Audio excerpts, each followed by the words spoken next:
بسم اللہ الرحمن الرحیم الحمد للہ رب العالمین والصلاة والسلام علی سید المرسلین وعلی آلہ وصحبہ اجمعین۔ صحیح بخاری میں کتاب الزکوٰۃ ہم پڑھ رہے ہیں، تو اس میں یہ باب مقرر کیا ہے جس میں فرماتے ہیں کہ باب ای الصدقۃ افضل وصدقۃ الشحیح الصحیح، کہ کون سا صدقہ افضل ہے، اچھا ہے،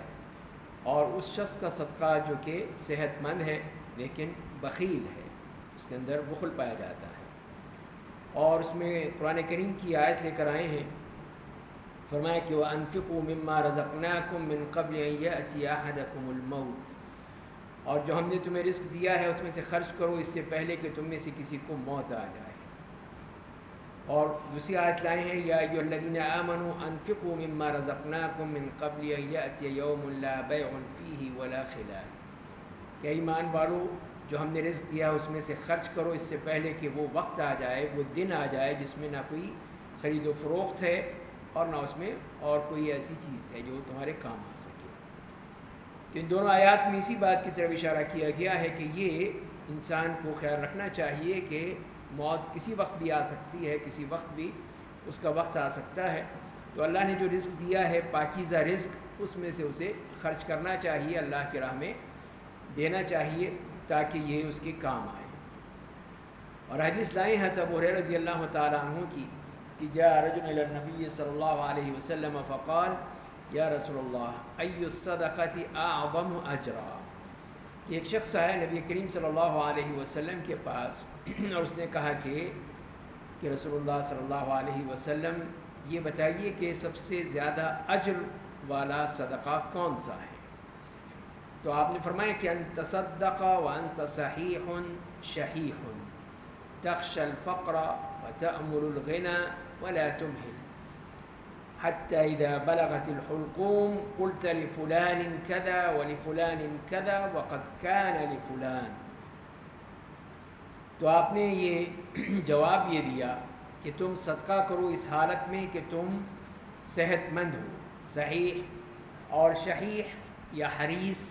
مراد یہ ہے کہ تمہیں پھر پیسے کی محبت بھی ہو تمہارے دل میں، تم چاہتے بھی ہو کہ پیسہ تمہارے پاس رہے لیکن اس کے باوجود تم صدقہ کرتے ہو، اور اس کے ساتھ ساتھ تخشى الفقر وتأمل الغنى، فقر و فاقہ کا بھی ڈر ہو اور تمہیں مال کی بھی امید بھی ہو کہ مجھے مال میرے پاس رہے گا۔ تو یہ بتایا کہ یہ افضل صدقہ کی حالت ہے کہ پہلی بات ہے کہ صحت مند ہے، کوئی ایسی علامت نہیں ہے کہ جس میں یہ پتہ چلے کہ یہ تو مرنے والا ہے، تو اب اس وقت تو خرچ کرے گا آدمی کسی طرح یہ میری بلا ٹل جائے، تو صحت مند بھی ہونا چاہیے۔ شحیح کے ساتھ یہ ہے کہ مال کی محبت بھی ہو، مال کی محبت بھی ہو کہ اتنا میں پیسہ جو ہے وہ اللہ کی راہ میں دے رہا ہوں، تو یہ چیز بھی ہے کہ اس کو محسوس ہوتی ہے کہ یہ میں جو کر رہا ہوں میرا مال جا رہا ہے۔ اور تیسری بات کہ فقر و فاقہ کا بھی ڈر ہے کہ یہ میں نے اس دفعہ خرچ کر دیا تو پھر کیا ہوگا، اور اس بات کا بھی ہے کہ مجھے پیسہ مجھے ہونا چاہیے میرے پاس، تو یہ تمام چیزیں ہیں، تو اس وقت وہ صدقہ کرتا ہے۔ تو ایسے وقت میں صدقہ کرنا ہے جب کہ وہ صحت مند ہے، کوئی ڈر نہیں ہے اور پیسے کی ضرورت بھی ہے، پیسہ اس کے پاس کم بھی ہے، اس کے باوجود خرچ کرتا ہے، تو یہ اس بات کی علامت ہے کہ اس کے دل میں مال کی محبت نہیں ہے، مال کی محبت اسے نکال دی ہے اور اللہ کی راہ میں دے دیا ہے۔ پھر ایک اور بات فرمائی کہ وَلَا تُمْهِلْ، کہ اس کو مؤخر مت کرو کہ نہیں ابھی نہیں، بعد میں دیکھی جائے گی، جب پیسے آئیں گے یا فلاں دے دے گا، فلاں کر لے گا، فلاں پیسے آ جائیں گے پھر دے دوں گا، تو اس کو مؤخر مت کرو یہاں تک کہ جب روح جو ہے وہ گلے تک پہنچ جائے گی، حَتَّى إِذَا بَلَغَتِ الْحُلْقُومَ، اس وقت تم کہتے ہو کہ فلاں کو یہ دے دو، فلاں کو یہ دے دو، فلاں کو یہ دے دو، اور اس وقت پھر وہ صدقہ بھی ہو رہا ہے، پیسے بھی دیے جا رہے ہیں، یہ بھی کر رہے ہیں، وہ بھی کر رہے ہیں کہ سب۔ تو فرمایا کہ وَقَدْ كَانَ لِفُلَانٍ، وہ تو ہو چکا لوگوں کا، تمہارا کہاں رہا؟ تم مر رہے ہو، مرنے کا وقت آ گیا ہے، اب تم کہہ رہے ہو کہ نہیں فلاں کو دے دو، فلاں کو دے دو، میرے لیے ایک وہ کنواں کھود دو وہاں پہ اور فلاں جگہ یہ کر دو، اب تمہیں یاد آ رہا ہے اللہ کی راہ میں خرچ کرنا، پہلے تمہیں یاد نہیں آیا جب کہ تم صحت مند تھے اور اس وقت کرتے تو اس کی قیمت تھی، اس کا مقام تھا، تو اسی لیے فرمائیں کہ اس کو مؤخر مت کرو۔ اس لیے کہ کچھ پتہ نہیں کہ انسان کا کب وقت آ جائے اور وہ پھر اس دنیا سے چلا جائے اور یہی کہتا رہے کہ کاش میں یہ کر لیتا، کاش میں یہ کر لیتا۔ حضرت عائشہ رضی اللہ تعالیٰ عنہ فرماتی ہیں کہ بعض ازواج مطہرات نے نبی کریم صلی اللہ علیہ وسلم سے یہ پوچھا کہ اینا اسرع بک لحوقا، کہ سب سے پہلے آپ سے کون جا کر ملے گی، یعنی اللہ کے ہاں، یعنی آپ کی وفات کے بعد سب سے کون سی خاتون ہوگی جو سب سے پہلے آپ کے پاس جائے گی اور آپ سے مل جائے گی؟ تو آپ نے کیا کہا؟ قال اطولکن یدا، اس کے ہاتھ لمبے ہیں۔ یہ علامت بتائی آپ نے کہ جس کے ہاتھ لمبے ہیں وہ آئے گی۔ اب کیا کرتی تھی وہ؟ فَأَخَذُوا قَصَبَةً يَدْرَعُونَهَا، تو پھر انہوں نے کوئی چیز لی، اس سے وہ ناپ رہی ہیں کہ کس کے ہاتھ لمبے ہیں، کس کے ہاتھ لمبے ہیں، تو وہ ظاہر ہے وہ پہلے جائے گی۔ تو اسی لیے وہ سب جو ہے اپنے اپنے ہاتھ ناپ رہی ہیں کہ کس کے ہاتھ زیادہ لمبے ہیں۔ فَكَانَتْ سَوْدَةُ أَطْوَلَهُنَّ يَدًا، جبکہ حضرت سودا رضی اللہ تعالیٰ عنہ ان کے ہاتھ لمبے تھے، ان کے ہاتھ لمبے تھے، سب سے زیادہ انہی کی ہاتھ میں طول تھا۔ فَعَلِمْنَا بَعْدُ إِنَّمَا كَانَتْ طُولَ يَدِهَا الصَّدَقَةِ، بعد میں ہمیں یہ پتہ چلا کہ جو ہاتھ کی لمبائی سے مراد صدقہ کرنے والی ہے، جو سب سے زیادہ صدقہ کرتی ہے وہ ہیں اس کے ہاتھ لمبے، وہ مراد ہے۔ یہ نہیں ہے کہ وہ پتہ چل جائے کہ یہ اس کے 1 فٹ کے ہیں، 2 فٹ کے ہیں، 3 فٹ کے ہیں تو اس کے مطابق تولا، یہ نہیں مراد ہے۔ وَكَانَتْ أَسْرَعَنَا لُحُوقًا بِهِ وَكَانَتْ تُحِبُّ الصَّدَقَةِ، اور فرماتی ہیں کہ وہی سب سے پہلے گئیں، اس لیے سب سے زیادہ صدقہ وہی کرتی تھیں، سب سے پہلے وہی گئیں نبی کریم صلی اللہ علیہ وسلم کے بعد میں، اور آپ تک وہ پہنچ گئیں، اور ان کا یہی طریقہ تھا کہ وہ صدقہ پسند کرتی تھی، صدقہ کرنا جو ہے ان کو بہت پسند تھا، اللہ کی راہ میں وہ خرچ کرتی رہتی تھی۔ تو اس سے بھی معلوم یہی ہوا کہ یہ چیز بہت ہی پسند ہے اللہ تعالیٰ کو، کہ اللہ تعالیٰ نے بھی ان ازواج مطہرات میں سے اس خاتون کو سب سے پہلے بلایا جو صدقہ و خیرات کرنے والی تھی، اللہ کی راہ میں خرچ کرنے والی تھی۔ پھر فرماتے ہیں باب صدقۃ العلانیہ، اور اس میں آیت لائے ہیں جس میں ارشاد باری تعالیٰ ہے الذین ينفقون اموالهم باللیل والنہار سرا وعلانیہ الی قولہ ولا هم يحزنون، کہ وہ لوگ جو خرچ کرتے ہیں اپنے مال دن اور رات میں چھپا کر اور دکھا کر، دونوں طرح سے۔ اس کا مطلب یہ ہوا کہ اس طرح خرچ کرنا، اللہ کی راہ میں صدقہ دینا دونوں طرح جائز ہے۔ ایک تو یہ کہ چھپا کر دیا جائے، ایک علانیتاً سب کے سامنے دیا جائے، تو اس میں بھی کوئی حرج نہیں ہے، بس صرف ایک شرط ہے کہ اس میں ریاکاری کا وہ نیت نہ ہو، ریاکاری کا خدشہ نہ ہو کہ لوگ دیکھیں مجھے کہیں گے دیکھیں کتنا بڑا سخی ہے، یہ حاتم طائی کی اولاد میں سے ہے، اور پھر وہ لوگ تعریفیں کریں گے میرے اخبار میں چرچے ہوں گے، لوگ میرے بارے میں کہیں گے، باتیں کریں گے، یہ بات نہ ہو، صرف اس لیے ہو کہ لوگوں کو بھی ترغیب ہو کہ جہاں انہوں نے دیا ہم بھی دے دیں تھوڑا سا، اس طرح یہ ترغیب کے لیے تو ہو سکتا ہے، لیکن اس طرح نہیں ہو سکتا کہ وہ اس سے ریاکاری کی جائے۔ باب صدقۃ السر، اور اس کے مقابلے میں دوسرا ہے جو رازداری اس کے ساتھ دیا جائے، صدقہ چھپا کر دیا جائے، اور اس میں حضرت ابو ہریرہ رضی اللہ تعالیٰ عنہ کی روایت ہے کہ نبی کریم صلی اللہ علیہ وسلم نے فرمایا ہے کہ وَرَجُلٌ تَصَدَّقَ بِصَدَقَةٍ فَأَخْفَاهَا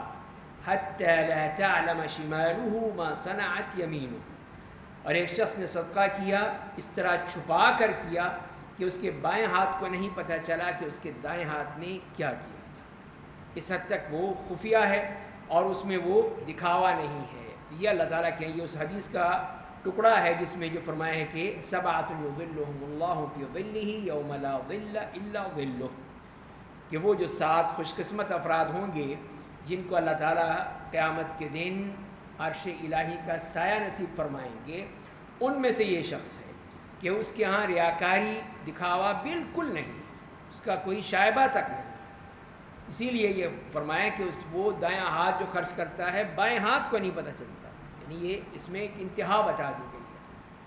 کہ قریب ترین شخص جو ہے اس کو بھی پتہ نہیں چلا کہ اس شخص نے کیا کیا ہے۔ یہ چیز جو ہے کہ وہ انتہائی رازداری کے ساتھ بالکل چھپا کر صدقہ کرنا یہ اللہ کو بہت پسند ہے، اس لیے کہ اس میں ریاکاری کا شبہ ختم ہو جاتا ہے۔ اور فرمائیں کہ ارشاد باری تعالیٰ ہے ان تبدوا الصدقات فنعما هي وان تخفوها وتؤتوها الفقراء فهو خير لكم. تو یہاں پر یہ فرمایا ہے کہ اگر تم صدقات کو اس طرح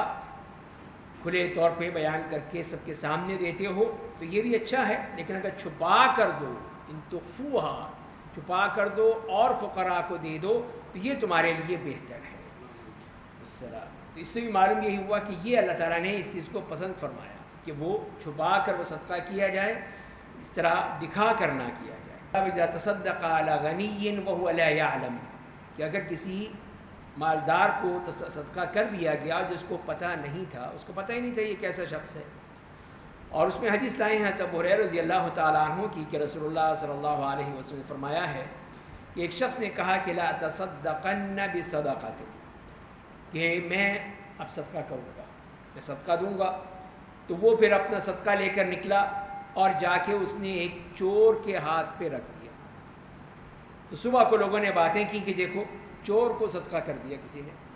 چور کو دیا ہے صدقہ، پیسے دیے ہیں. فقال اللہم لک الحمد، اس نے بھی اللہ کا شکر ادا کیا. پھر کہا آج رات میں پھر صدقہ کروں گا. تو پھر وہ نکلا اور اس نے وہ جو اپنا صدقہ تھا وہ ایک بدکار عورت کو دے دیا، اس کے ہاتھ میں چلا گیا. تو صبح کو یہی باتیں ہو رہی ہیں کہ دیکھو ایک بدکار عورت کو صدقہ دے دیا گیا. اس نے کہا کہ اللہم لک الحمد علی زانیۃ، تو جو بھی اللہ کا شکر ہے اس کو مل جائے، شاید اس کے کام آ جائے. لا تصدقن بصدقۃ، پھر اس نے صدقے کی نیت کی اور کہا کہ میں صدقہ کروں گا. فخرج بصدقته فوضعها في يد غنی، تو اپنے صدقہ لے کر گیا اور ایک مالدار شخص کو دے دیا، پیسے والے کو، جو کہ مستحق نہیں تھا. تو لوگوں نے پھر وہی بات کی کہ دیکھو ایک مالدار شخص کو صدقہ کر دیا گیا. اس نے کہا کہ اللہم لک الحمد علی سارق وعلی زانیۃ وعلی غنی،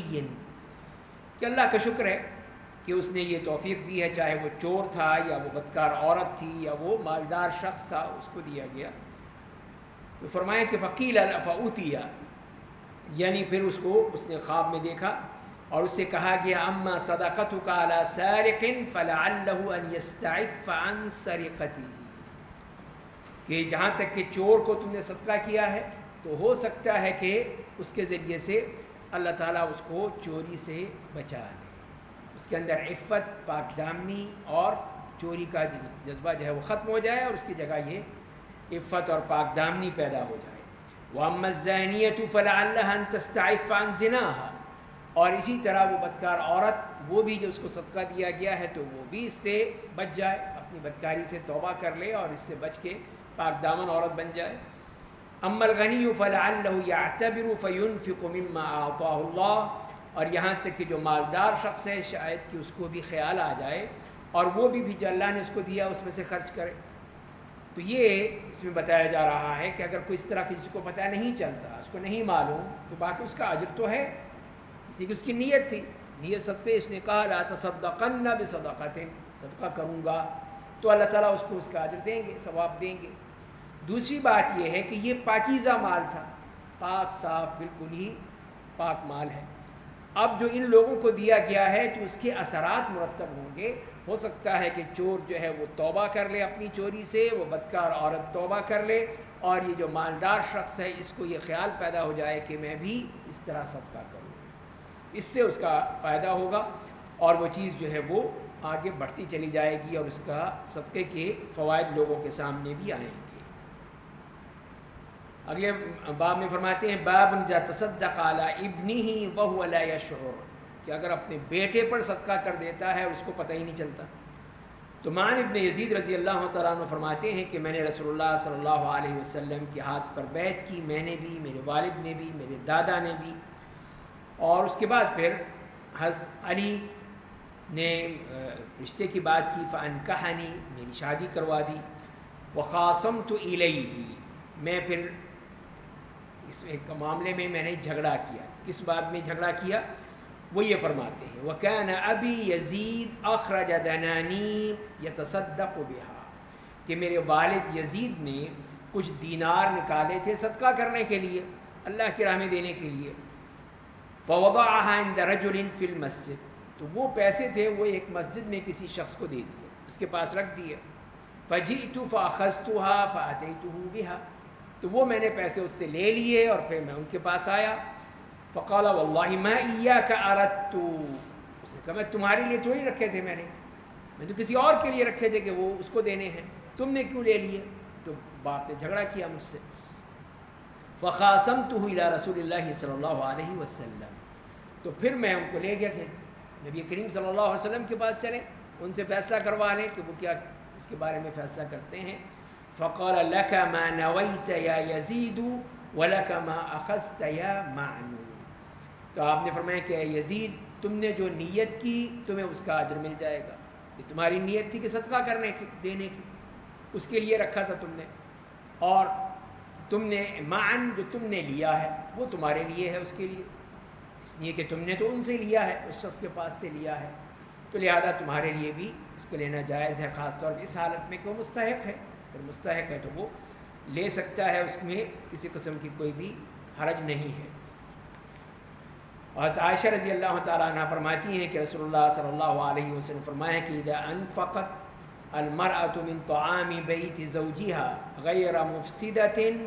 كان لها أجرها بما انفقت ولزوجها أجره بما كسب وللخازن مثل ذلك لا ينقص بعضهم أجر بعض شيئا.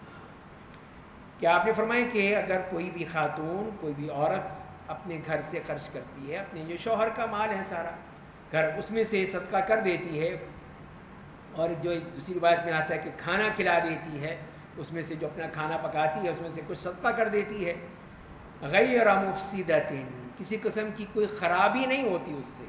یہ نہیں ہے کہ سارا اس نے دے دیا، بعد میں شوہر آیا تو کچھ نہیں ملا، اس کو بھوکا بیٹھا ہے، بچے ہیں وہ رو رہے ہیں کہ آج اماں نے تو سارا ہی دے دیا، تو وہ بھی مصیبت. تو یہ کوئی فساد نہیں کرتی، تھوڑا بہت لیا اتنا کہ وہ ہمارا گزارا بھی ہو جائے، اس فقیر کا بھی پیٹ بھر جائے.